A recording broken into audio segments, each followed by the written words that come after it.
बिस्मिल्लाहिर्रहमानिर्रहीम। अस्सलामु अलैकुम वरहमतुल्लाहि वबरकातुहू। सूरह इखलास का वजीफ़ा अपना लीजिए, इससे मोहब्बत कीजिए। इंशाअल्लाह दुनिया भी संवर जाएगी और आखिरत भी संवर जाएगी।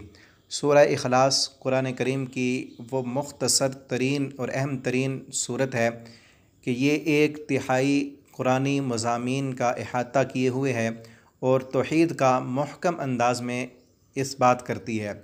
इस सूरत के शान नुज़ूल के सिलसिले में मुस्नद अहमद के अंदर रिवायत है कि मुशरिकीन मक्का ने नबी करीम सल्लल्लाहु अलैहि वसल्लम से कहा कि अपने रब के औसाफ बयान करो कि आपका रब कौन है, अपने रब का तारुफ़ कराओ। तो इस पर यह सूरत नाजिल हुई और इस सूरत से मोहब्बत इंसान को जन्नत में ले जाने का बायस है। इसीलिए बाज़ आइम्मा कराम नमाज में कोई सूरत पढ़कर इसके साथ सूरह इखलास को मिलाकर पढ़ते थे। इससे आप भी मोहब्बत करें, इसके माने और मफ़हूम को समझें और इसको बार बार पढ़ें। सहीह अल बुखारी में है कि हुज़ूर सल्लल्लाहु अलैहि वसल्लम ने एक लश्कर को कहीं भेजा। जिस वक्त वो वापस आए तो उन्होंने आप सल्लल्लाहु अलैहि वसल्लम से आकर एक शिकायत की। कहने लगे कि आप सल्लल्लाहु अलैहि वसल्लम ने जिसे हमारा सरदार बनाया था वो हर नमाज की क़िरात के ख़ात्मे पर सूरह इखलास को पढ़ा करते थे। आप सल्लल्लाहु अलैहि वसल्लम ने उस अमीर से पूछा कि वो ऐसा क्यों करते हैं, तो वो कहने लगे कि अल्लाह के रसूल, ये सूरह इखलास अल्लाह रब्बुल आलमीन की सिफ़ात बयान करती है, मुझे इसका पढ़ना पसंद है। तो आप सल्लल्लाहु अलैहि वसल्लम ने फ़रमाया कि अपने अमीर से कह दो कि अल्लाह रब्बुल आलमीन की सिफ़ात से ये मोहब्बत करता है तो अल्लाह रब्बुल आलमीन भी इससे मोहब्बत करते हैं।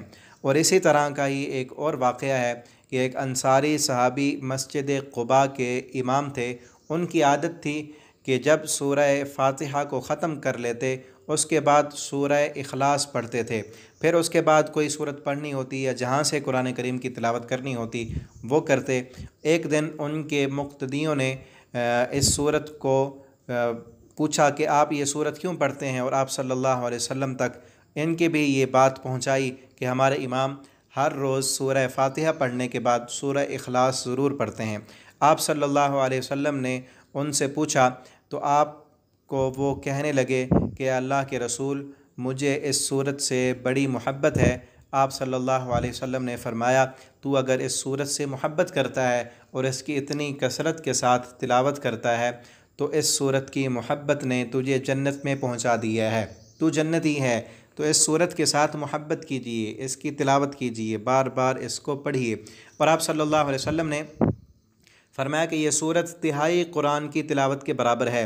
सहीह अल बुखारी के अंदर रसूलुल्लाह सल्लल्लाहु अलैहि वसल्लम का फ़रमान है कि आप सल्लल्लाहु अलैहि वसल्लम ने सहाबा कराम से फ़रमाया, क्या तुम में से कोई बंदा ये ताकत रखता है कि वो एक तिहाई कुरान को रोज़ाना पढ़े? तो सहाबा कराम कहने लगे, ये तो बहुत मुश्किल अमल है। आप सल्लल्लाहु अलैहि वसल्लम ने फ़रमाया कि सूरह इखलास पढ़ लिया करो, ये तिहाई कुरान के बराबर है।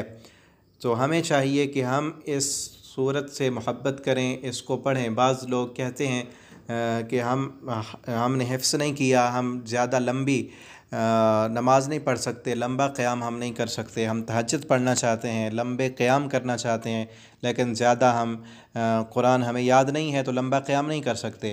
तो उनके लिए ये है कि सूरह इखलास को बार बार पढ़ें, क़याम करें, रात को उठें, तहज्जुद पढ़ें।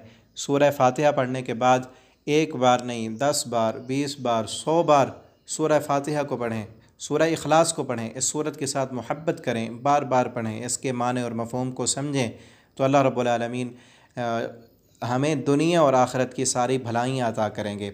मैंने आपसे बयान किया कि अल्लाह ताला इस सूरत से मोहब्बत करने की वजह से अल्लाह ताला बंदे से मोहब्बत भी करते हैं, और इस सूरत को बार बार पढ़ने की वजह से अल्लाह ताला जन्नत भी देते हैं। दुनिया के भी सब ख़ज़ाने अल्लाह ताला अता करेंगे और अल्लाह ताला आखिरत के भी ख़ज़ाने अता कर देंगे इस सूरत के साथ मोहब्बत और इसका वजीफ़ा करने से।